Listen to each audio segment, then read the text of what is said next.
Nah,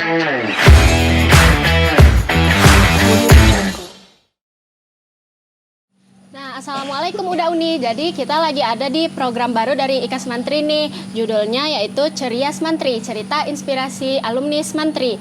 Nah, bersama saya Naura Fania Azalia sebagai moderator talk show pada hari ini. Nah, aku merupakan siswa SMA Negeri 3 Padang angkatan 46 yang sekarang sedang aktif di Ekskul SCT. Nah, sedikit penjelasan, SCT itu adalah Mantri Creative Team yang merupakan ekskul yang bergerak di bidang media. Nah, kami di sini punya 4 divisi. Yang pertama yaitu divisi desain, fotografi, videografi, dan juga podcast. Nah, jadi di samping kita ini sudah berada Uda Refdi OP dan Uni Yuni ya. Boleh perkenalkan dirinya sedikit Uda Refdi dan Uni Yuni. Oke, siapa ini? Naura. Naura. Apa kabar kawan-kawan semua, adik-adik? Sehat ya? Sehat. Oke, pertama perkenalkan. Ini saya mau manggil adik-adik atau apa ya? Atau saya dipanggil Uda atau Om? Ini aja, terserah ya. Nama lengkap saya Refdi Iwan Syahputra, panjang ya, tapi lebih dikenal dengan nama OP, singkat padat ya, OP. Terus basic, kalau di Salatiga tamatan tahun 94, sempat nganggur setahun, melalang buana istilahnya. Masuk 95 di Fisik Unan, jebol 2000 dan alhamdulillah 2001 awal bergabung di Padang Express dari reporter. Semuanya dijelajahi seluruh Sumatera Barat sampai ke puncak pimpinan. Sempat memimpin Padang Express selama 3 tahun sebagai pimpinan redaksi. Terus di haluan sempat 1,5 tahun, dan baru 2 minggu ini dipercaya lagi ke Rakyat Sumbar, harian koran Rakyat Sumbar. Tapi kalau soal online, saya pernah beberapa kali jadi pemimpin redaksi di sana. Apalagi ya, kalau soal kerjaan. Tapi kalau saya keseharian, beginilah. Jadi wartawan itu enak. Itu aja aku dulu ya. Apalagi? Mungkin itu dulu ya. Mungkin itu aja dulu buat Uni Yuni, boleh perkenalkan diri dulu. Selamat siang adik-adik, salam kenal. Kenalkan nama saya, nama lengkap panjang. Kalau nama dia kata dia udah panjang, nama saya lebih panjang lagi. Nama saya Yudiarsi Eda Panggi. Oh iya. Tapi bisa dipanggil Yuni. Jadi kalau misalnya saya bikin nama, karena biasa kerja dengan orang asing selalu pakai ada first name last name. Jadi nama saya adalah Yuni Kalupi. Saya sekolah di SMA 3 angkatan berapa nggak tahu ya, tapi lulusnya 96. Baru tahu kalau ada sekarang angkatan apa? Angkatan 46 nih. Sudah tahu kalau kita jadi angkatan berapa. Pokoknya dulu Angkatan berapa ya, lupa. 96 Tahun ya. Kuliah agak panjang karena dulu kuliah D3 dulu ekonomi di UNAN, terus S1 ekstensi di UNAN, kemudian S2 di Riga Technical University di Latvia. Ada yang tahu Latvia di mana? Pernah dengar nama negara Latvia? Nah, Uni di Eropa nggak sih? Iya, di Eropa sebelah mana? Akan tahu sih. Oke. Tapi bagus, udah tahu nama negara Latvia itu udah bagus banget, karena banyak yang terutama orang Indonesia tuh nggak tahu yang Latvia apa tuh di mana gitu kan. Kalau untuk kerjaan dulu saya sepanjang bekerja itu selalu di non profit, jadi yang lembaga bahasa Indonesia yang tidak mencari dana, tidak mencari keuntungan. Pernah di LSM lokal di Padang, lalu kemudian setelah tsunami, kalian udah lahir belum waktu tsunami 2004? Udah ya, baru lahir kali ya, baru masih usia balita ya. Belum 2004 belum.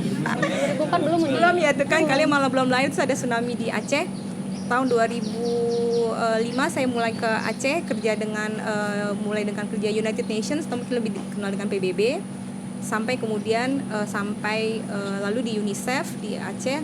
Terus dari sana karena kerjanya kan kontrak ya, jadi terus dari Aceh saya terus kerjaan di Makassar, UNICEF Makassar, terus di UNICEF Semarang, lalu di Bali untuk kantor regional Asia Tenggara untuk lembaga LSM yang berpusat di Belanda. Jadi kalau bisa dibilang sampai sekarang juga masih, kalau misalnya ngomongin passion itu selalu ke non profit oriented gitu. Nah untuk sekarang setelah kuliah S2 itu terus dapat kesempatan magang, nanti mungkin jadi insight untuk adik-adik juga ya. Kalau sih kita sekolah kuliah itu di Asia juga ada, tapi juga terutama kalau di Eropa itu ada namanya program pertukaran mahasiswa, itu namanya program Erasmus.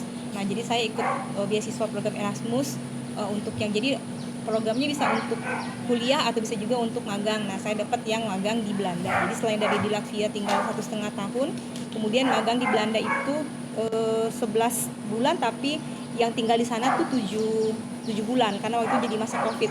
Nah itu tuh jadi mulai kayak sebenarnya secara nggak langsung terjun di bidang sekolah kerja digital nomad atau remote worker. Sekarang kalian pada familiar kan sama istilah remote working kan, kerja remote. Nah itu saya sudah mulai menjalani di tahun 2021 waktu magang, karena kalau programnya Erasmus itu secara fisik kita harus ada pindah ke sana, karena yang di exchange itu memang fisik kita, karena kita harus pertukaran dalam bidang budaya. Tapi terus karena masa Covid kan nggak boleh ketemu siapa-siapa. Nah itu kerjanya online, jadi full 11 bulan kerja itu online terus gitu. Mungkin gitu dulu ya. Oh iya boleh. Nah ternyata keren-keren banget ya pekerjaan dari UDA RefDOP dan Uni ini. Nah jadi karena berhubung pekerjaan dari UDA RefD dan Uni ini berhubungan dengan jurnalis, jadi tema talk show kita kali ini adalah all about journalism. Nah jadi di sini aku bakalan tanya-tanya kepada UDA RefD dan Uni tentang jurnalistik ya nih. Nah pertanyaan yang pertama yaitu selama di Smantri ini dulu Uda sama Uni udah terjun di bidang apa aja sih yang menyangkut pada jurnalis? Boleh dari Uda dulu. Udah gila. Pertama ini surprise nih buat Mbak Uni. Ternyata panjang dan banyak pengalaman. Ini keren. Kalau soal jurnalis, sebenarnya saya pengalaman sejak kenal tulis menulis ya. Kelas 1 SD itu adalah bagian dari jurnalis, itu awal dari kita mencatat, mendengar, bikin resume dan semuanya itu kaitannya jurnalis. Tapi kalau mulai mengenal secara mulai menggelutinya, saya ingat ketika seumuran kalian, adik-adik semua, ini Uni saksi hidup tahun 93 ya, 93 ya, pas kelas 3 tuh. Kami bikin radio. Namanya IKA Smantri FM. Gema Smantri FM. Underground gitu. Kantornya kita bikin studio di belakang, di kafe belakang, sekarang nggak ada lagi. Sampai manjat itu aula. Manjat aula buat diriin antenanya. Itu pengalaman pertama. Walaupun sebenarnya belum ada jurnalis, tapi embrio sudah mulai ada. Kita mulai ya salam-salam buat kawan-kawan yang lagi nongkrong, ngopi di kosannya. Salam buat cewek ini, cowok itu. Nah, jadi tahu. Cuman akhirnya dibredel. Karena dibredel sama Kominfo, bukan Kominfo dulu ya apa ya? Parpostel. Karena belum diizin. Dan itu awalnya. Terus waktu kuliah saya juga nggak ngerti juga jurnalis sebenarnya secara harafiahnya. Tapi tamat tahun 2000 tuh paling cepat tuh Yun. 95 masuk, tamat 2000. Nggak normal Yun. Angkatan 95 tuh sosiologi tuh nggak ada cowok yang bisa nembus 4 tahun kurang. Karena bosan sebenarnya kuliah. Saya bikin liputan. Bukan liputan ya, skripsi soal metal. Black metal. Pernah dengar kan black metal? Ketika itu masih keren lah. Kita bangga kalau nggak metal, nggak anak muda. Kenapa harus black metal? Ternyata itu mempunyai gaya tersendiri. Saya bikin lah, kebetulan kawan-kawan. Gagal 3 kali kompre. Pas kompre ketiga kali baru oke kan. Tapi sebenarnya itu dasarnya. Dasar saya mulai mengenal tulisan. Karena di situ pendekatan deskriptifnya lebih banyak, kita menggambarkan bagaimana sih makna dari ritual motong merpatinya, ritual headbanger apa namanya istilahnya tuh? Rambutnya tuh kayak gini kan, tahu kan? Headbanger ya apa? Bagaimana ketika musik black metal tuh aura itu mistis, lebih tinggi, gaya alunan ceritanya apa? Musiknya mengalun seperti orang apa? Seperti orang ngaji lah kalau di Minang, di kitanya. Nah gitu, kayak menyembah setan kan. Dan kenapa saya gagal mempertahankan skripsinya? Gak bisa. Pertama nggak bisa, kedua nggak bisa, ketiga baru oke semuanya clear. 2001 mulailah masuk ke jurnalistik, dunia yang saya pikir saya sebenarnya tersesat di dunia yang sebenarnya akan menjadi dunia saya, tersesat.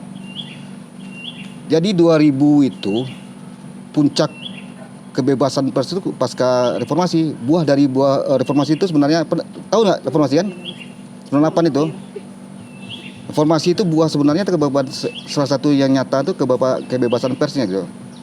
Muncullah media-media besar semuanya.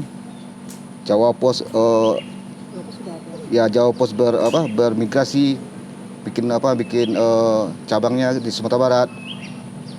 Buka Padang Express. Saya masuk sana, sempat dianggap koran merah sempat dulu. Koran merah karena dulu kan dianggap apalah ya. Berbeda dengan media-media yang ada, keras. Terus berkiprah semuanya, di sana belajar. Ternyata jurnalis itu tidak susah-susah amat gitu.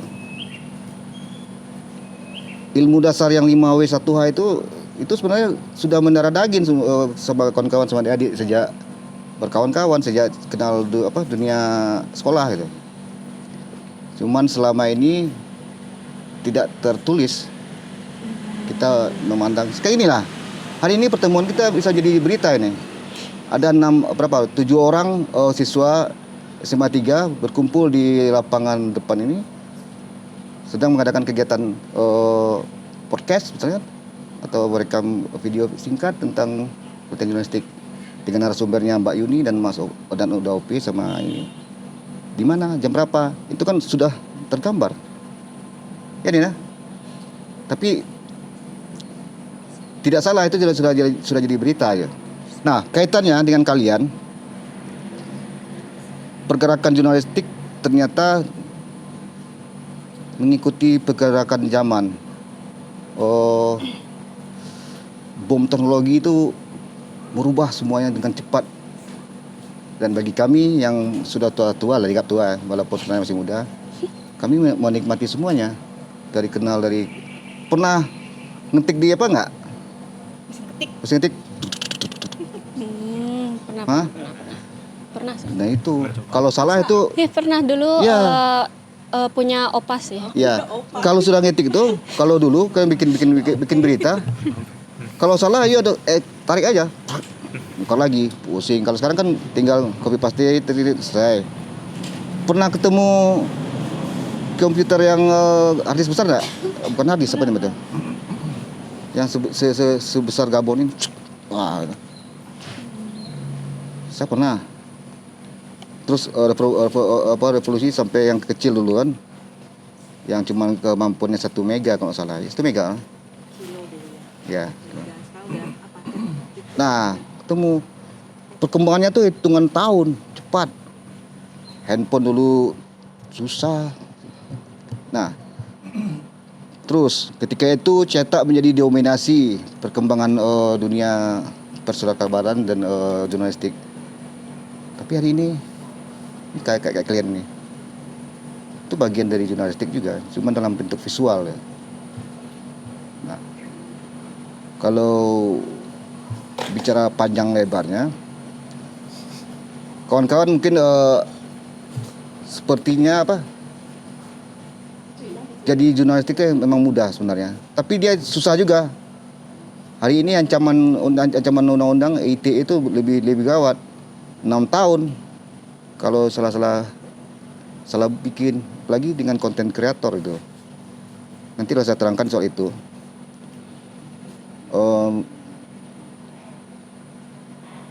kalau enaknya jadi wartawan, mungkin situ lagi ya. Kenapa saya milih jurnalistik? Kalau hitung tahun saya sekarang sudah mencapai 26 tahun di dunia jurnalistik.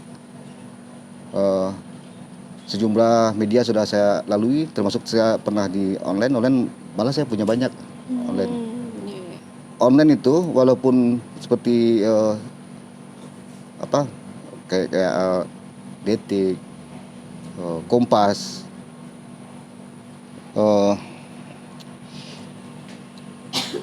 dia tetap menggunakan standar jurnalistik, cuman ada tambahan lagi kan. Terus kayak cetak hari ini juga mempunyai multi platform, lengkap juga. Tapi kalau yang podcast atau yang kayak konten kreator ini nyaris tidak banyak yang punya badan hukum. Dan itu yang saya bilang tadi, hati-hati bermain medsos kalau tak tahu apa yang akan kita hadapi. Apalagi?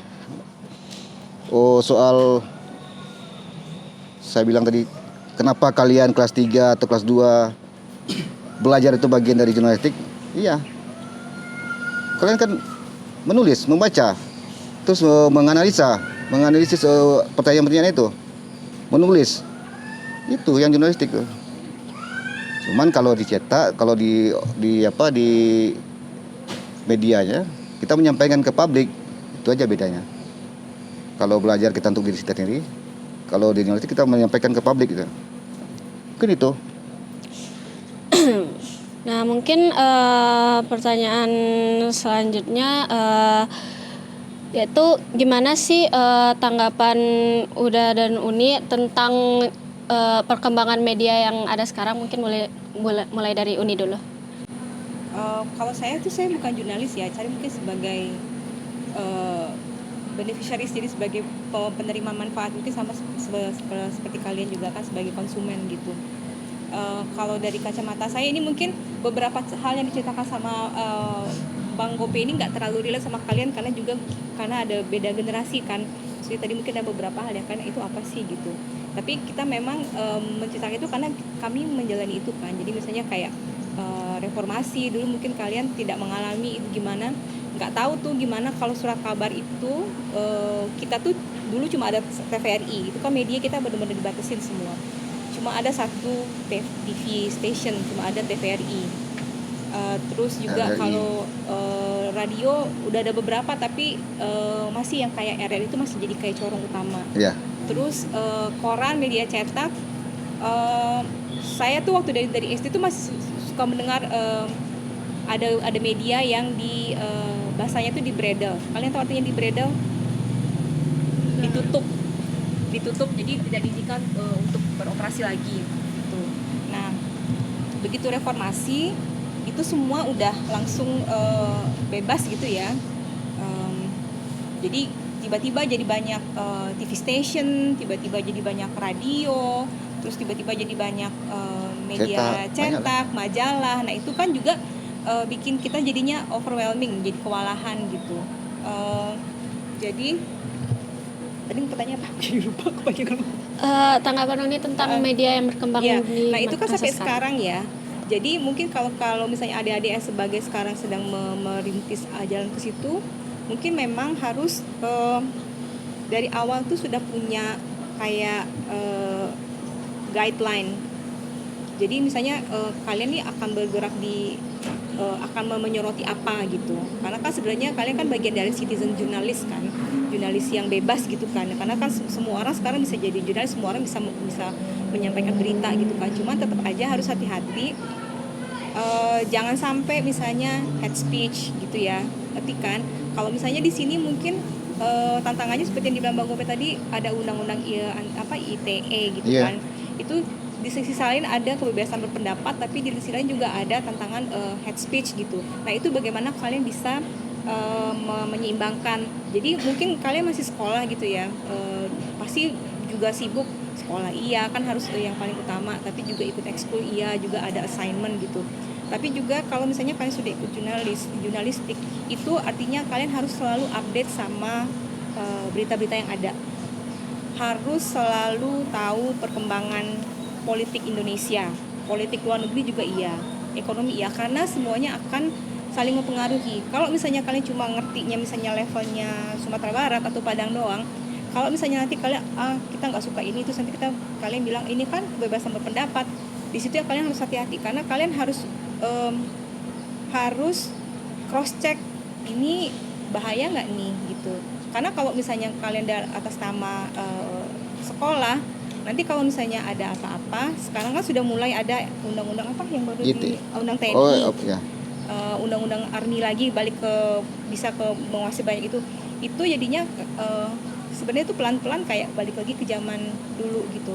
Jadi pesan saya itu cuma hati-hati, karena kalau dulu kita punya radio itu di berantas karena di bredel karena nggak punya izin, sama aja nanti yang ini pun kalaupun misalnya kalian bilang tapi kan kita kan internet nggak bisa dilacak, tahu kan bisa dilacak sama IP addressnya di mana gitu.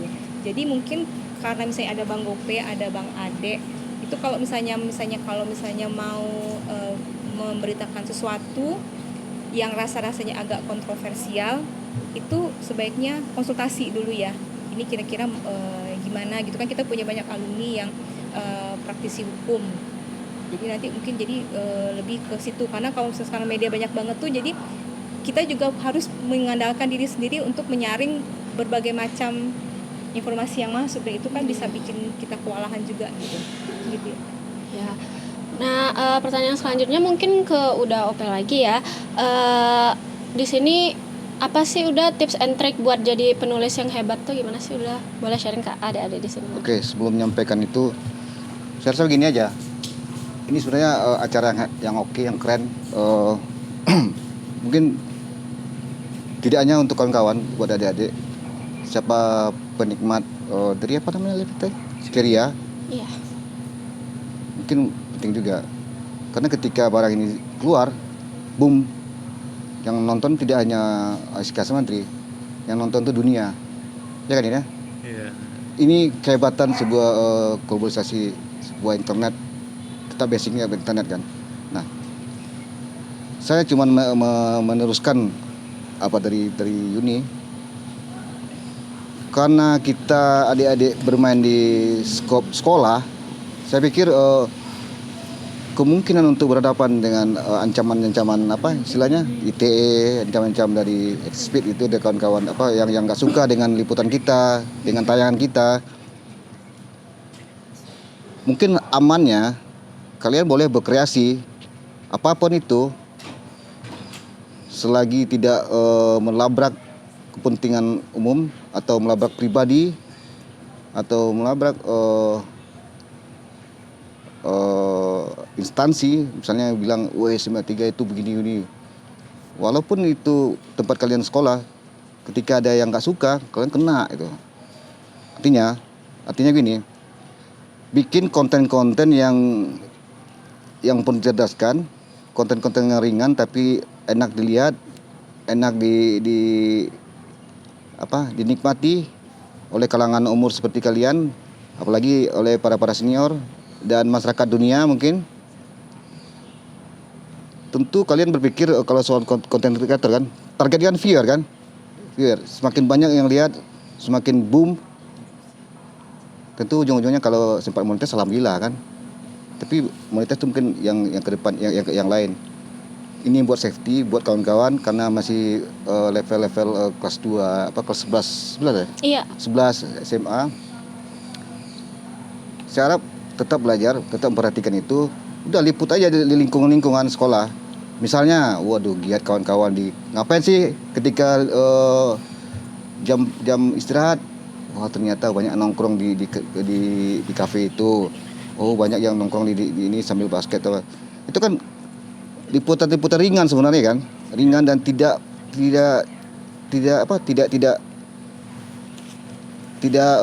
ada unsur-unsur yang bisa orang sakit hati, malah senang gitu. Dan hari ini kan para penonton, viewer yang di luar sana, dia hobi yang gitu. Kayak istri saya kan, dia hobi itu yang kalau melihat, waduh, ngapain mah aja. Cuman orang masak kok. Masak ini, masak itu, tapi senang. Apalagi kalau adik-adik kan. Terus Tapi itu ada kaitannya nanti. Kalau kalian memang sudah melaksanakan itu dengan hati, ini hati ya. Kalau kita punya hobi itu dengan hati melakukan kegiatan ini, yakinlah, ini masa depan itu semuanya sangat bisa diraih dari hari ini. Apalagi soal internet, globalisasi, istilahnya yang cepat jangkauan itu gampang semuanya. Ini bisa tembus ke luar sono karena dia cepat ngerti perkembangan dunia nih, masa dapat. Karena saya agak lambat, maka nggak bisa ke luar negeri sana ya, gitu. Terus berkaitan dengan apa tadi? Tips and trick buat menulisnya. Ya, tips and trick. Sebenarnya nggak ada tips dan trik yang berat. Yang penting dengan hati, yang dengan riang. Kalian harus paham dengan lingkungan, paham dengan apa yang ingin kalian buat. Atau gini, konsep bagi saya dulu waktu dia training awal di wartawan, pahami dulu apa yang kita temui, kita buat atau kita pertanyakan kepada narasumber, baru kita bertanya. Jangan ujuk-ujuk kita bertanya, tapi ketika dibalikin, kalian ngerti nggak itu? Mati gaya. Artinya bekali diri dengan ilmu pengetahuan, bekali diri dengan objek yang akan kita temui, gitu. Contoh ringan ya, hari ini kalau saya kasih kuis mungkin akan terkejut kan, tapi nggak usah aja kuis, gini aja. Ini konteks yang paling gampang. Kalian paham yang saya bilang tadi kan? Kalian berkumpul di sini 8 orang di atas tikar, ini mendeskripsikan di atas tikar merah, ada rumputnya, sampingnya ada mobil, di depannya di depan ada rumah. Jadi setiap objek itu ingat ngapain? Oh, mendengar celotehnya Bang Ope sama Mbak Yuni sebenarnya. Itu kan fakta, data, catat semuanya, catat. Jadi semua data-data, bahan-bahan itu kita catat, baru kita gabungkan menjadi sebuah kalimat yang ujungnya jadi berita. Nah, tapi jangan lupa, yang tidak boleh itu salah adalah namanya, pangkatnya. Itu yang namanya verifikasi dan istilahnya kalau pokoknya jangan salah ya. Di mananya itu. Kalau semuanya sudah di dalam otak kita, sudah enak mengalir. Apalagi kalau berita kasus, misal kasus kan, kayak nggak usah itu,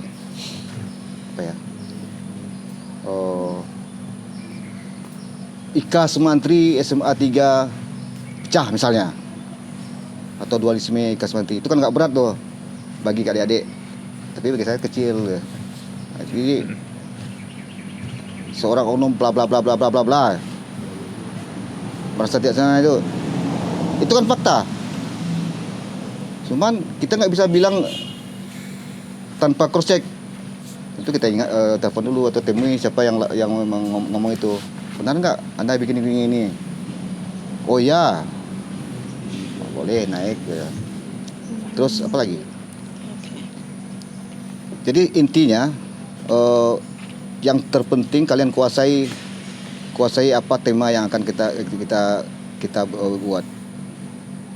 Kalau tema sekolah ya sekolah. Tema percintaan juga oke juga yang kalian suka itu. Tema perkawanan atau tema degradasi runtuhnya rasa perkawanan di kalangan remaja sekarang misalnya.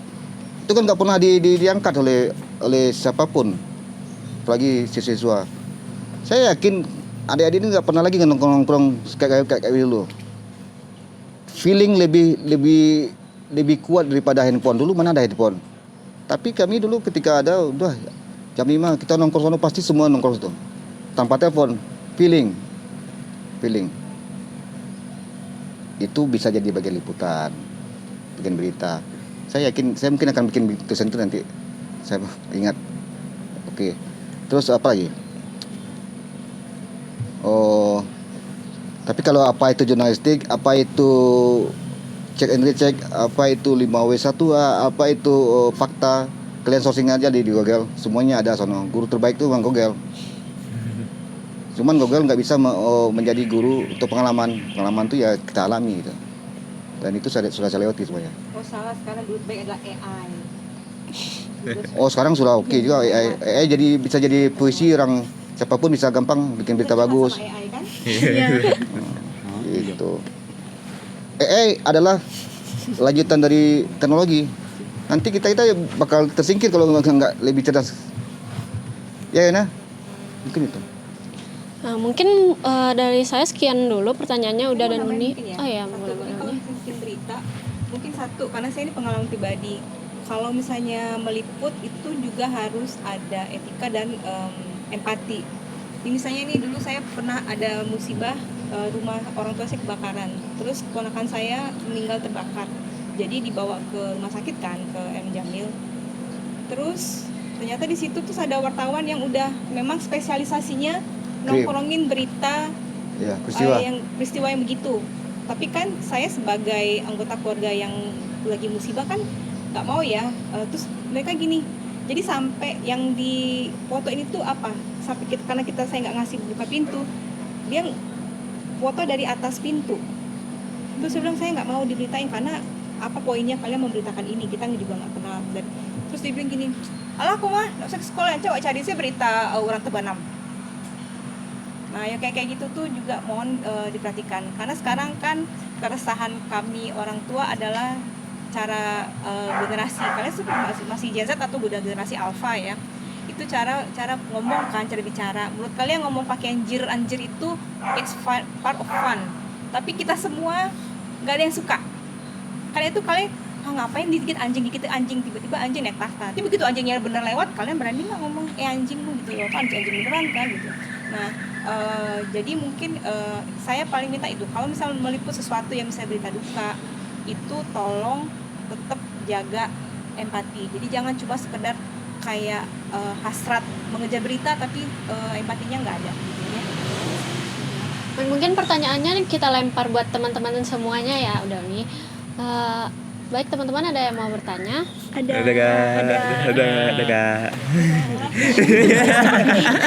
Boleh Niki dulu pertanyaannya. Izin bertanya, Uda Uni. Niki mau nanya nih Uda Uni, apa saja sih pengalaman Uda Uni yang paling berkesan pada karir jurnalistik ini Uda Uni? Makasih Uda Uni. Berarti ke sini, bukan Uni. Kita kan Uni dan Uda. Ya, Niki. Kalau pengalaman banyak nih. Pengalaman dikejar orang sekampung pernah. Iya. Pengalaman berhubungan dengan hukum pernah. 2 tahun jadi tersangka. Alhamdulillah selesai. Tapi pengalaman yang paling enak itu adalah dengan menjadi jurnalis, jadi wartawan. Abang mengenal dunia. Abang dulu tamat sejak sampai kuliah tidak pernah naik pesawat, mana-mana naik mobil aja, paling jauh itu pun ke Pekanbaru. Tapi dengan jurnalistik seluruh Indonesia sudah didatangi ya bang, mana sampai ke Sebatik, cuman setengah ini kayak ini kan dekatnya setengah meter nih. Saya di Indonesia duduk, ini udah Malaysia, Sebatik tuh pernah sana. Ke luar negeri ya adalah, walaupun banyak kalah lah sama ini, tapi pernah. Enaknya saya dibayarin, bukan membayar. Itu enaknya. Ada lagi enaknya, kalau dukanya nyaris yang itu dikit. Yang sukanya itu enak, saya kenal dengan mulai dari tukang sapu, tukang sampah, sampai menteri sama gubernur, seluruh kepala daerah ini saya semua Sumatera Barat kan kawan saya, abang saya, udah saya on call semuanya. Kalau nggak percaya tanyalah sama ketua. Apalagi enaknya banyak juga. Kalau kadang-kadang kita nggak pengen diprioritaskan untuk mengurus sesuatu, tapi nggak tahu pas kita tahu di sono ada saja yang mendatangi, membantu, menggampangkan gitu. Misalnya bikin paspor, ada apa gitu, itu yang menggampangnya. Apalagi enaknya, pokoknya enaknya banyak. Jurnalistik is my life gitu. Itu aja. Nanti lah kalau izin moderator Pak Ketua, jikalau ada waktu, saya kita dialog off aja nanti. Saya pengen menjadikan kalian ini menjadi orang-orang hebat di dunia yang asik ini. Oke. Terima kasih. Nah, mungkin buat teman-teman yang lain ada yang masih mau bertanya? Tanya Ada. aja Pak Jun, apapun.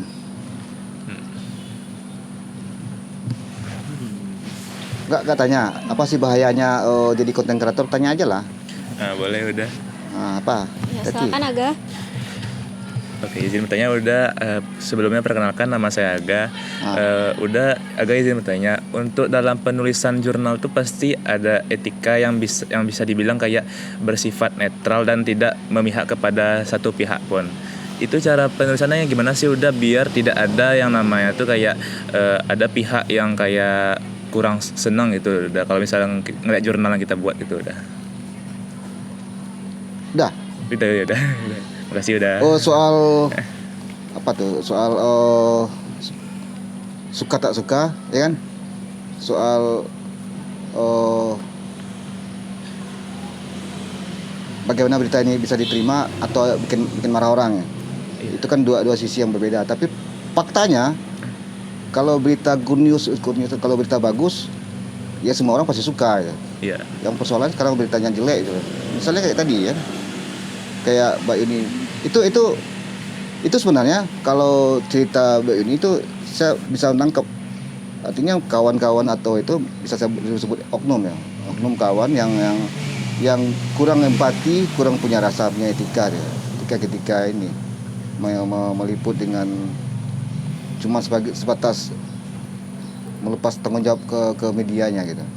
Tanpa itu ada aturannya. Itu namanya kode etik jurnalistik. Kalian cek aja di Google. Salah satunya itu kita tidak bisa menyalahkan orang dulu. Check and recheck adalah bagian dari agar tidak kita menjudge orang salah aja. Misal gini, si A diduga menampar si B. Saya dapat informasi itu dari ini, misalkan, oh ya si A itu menampar ini nih.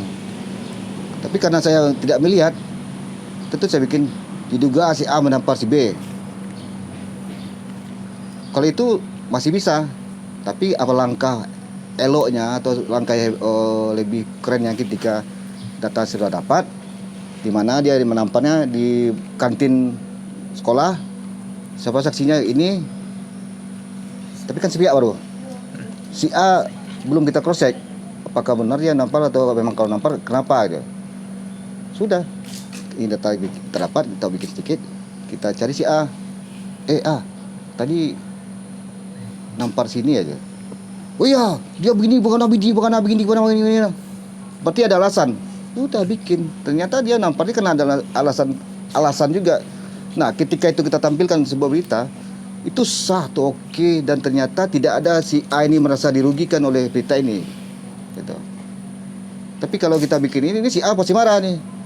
Hati-hati. Kalau dia marah, dia ingin membuktikan bahwa ini, ya kan? Dia kena. Dalam undang-undang pers tuh ada juga tuh, undang pers tuh.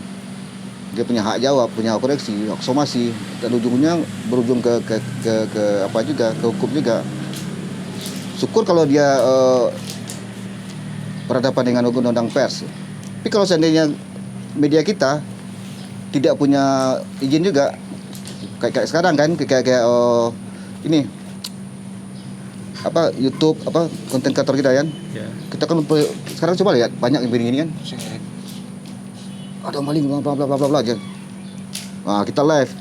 Itu untung aja tidak si yang korban ini mempermasalahkan. Kalau mempermasalahkan kena itu. Undang-undang itu lebih gawat. Itu ancaman 6 tahun itu.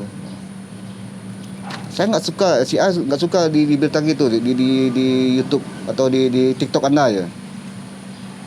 Ini tinggal ambil, laporkan, masuk itu. Kenapa? Dipastikan TikTok itu tidak punya badan hukum. Beda misalnya ada media misalnya kayak Bang ya, Rakyat Sumbar misalnya kan.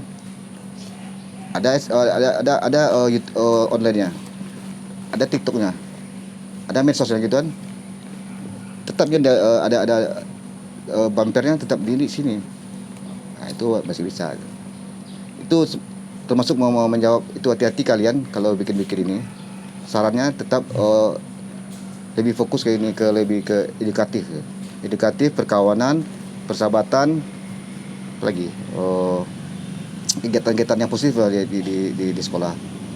Ya kan pernah bikin berita-berita angel yang merugikan, misalnya guru A selingkuh dengan itu. Oke sih, viewernya oke. Ya kan? Tapi hati-hati, balik ini bisa hancur kita. Kalian masih muda gitu. Paham kan? Kayak gitulah. Terima kasih. Nah, baik. Teman-teman ada lagi yang mau bertanya mungkin? Ada. Ya, boleh Syafira. Sebelumnya perkenalkan Uda Uni, nama aku Syafira. Jadi aku mau nanya Uda Uni, sekarang tuh kan zaman dan teknologi itu makin maju Uni. Nah kami sebagai Gen Z ini gimana cara menghadapi perkembangan zaman yang semakin maju ini Uda Uni? Ini bayar. Makasih Uda Uni. Kalau yang selama ini yang kalian lakukan apa? Udah ngapain aja? Menggunakan media sosialnya, Ya apa aja? bikin TikTok gitu nih. Enggak, tadi tanya apa tadi? Bagaimana cara menghadapi perkembangan zaman Uni? Yang udah menghadapi kan kalian sekarang. Terus yang kalian udah lakukan sejauh ini ngapain aja? Maksudnya untuk menghadapi itu gitu loh. Untuk menghadapi gempuran teknologi yang semakin cepat. Beradaptasi Uni. Beradaptasi itu biasanya kayak gimana? Lebih konkretnya beradaptasi itu ngapain? Mengikuti perkembangan zaman ya. Mungkin kalau kita mungkin lebih ke sharing experience. Kalau kami kan juga malah lebih lebih drastis ya, dari zaman yang analog non digital terus sampai sekarang digital kan, semua digital. Memang kita tetap harus mungkin sekarang tuh memang zamannya memang terlalu overwhelming, terlalu bikin kewalahan karena kan cepet banget tiba-tiba. Karena saya juga sekarang dalam rangka mempersiapkan diri ini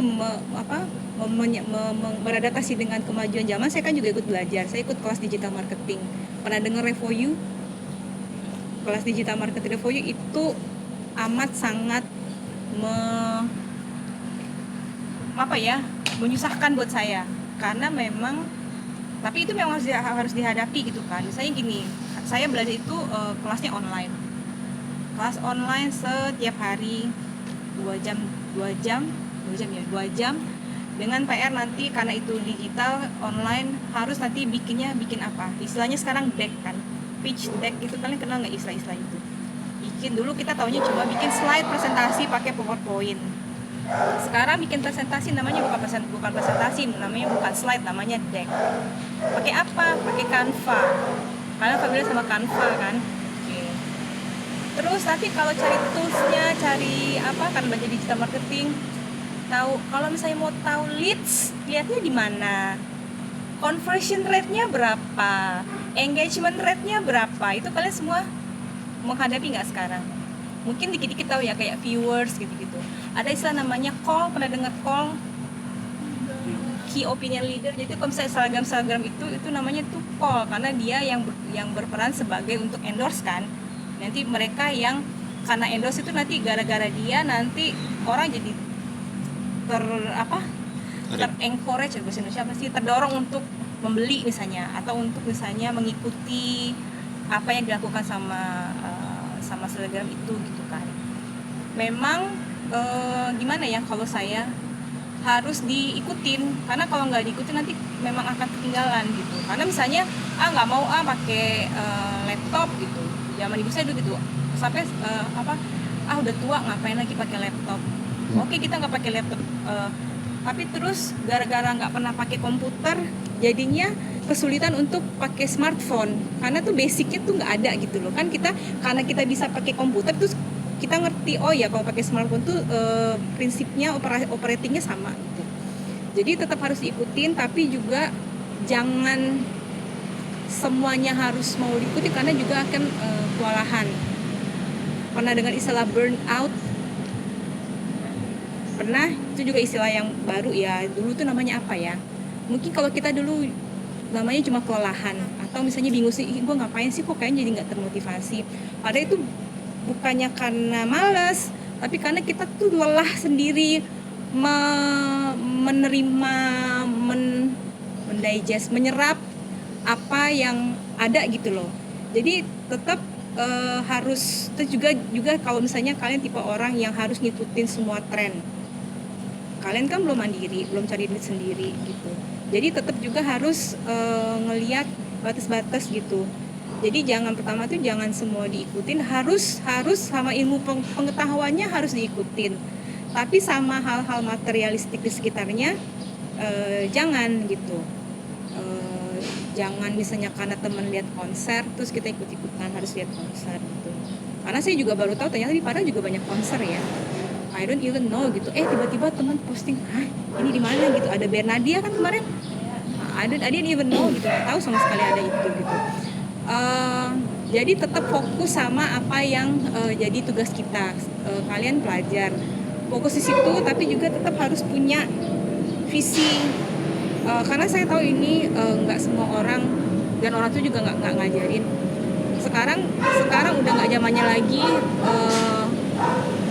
punya gaya hidup yang hanya menjalani hidup aja.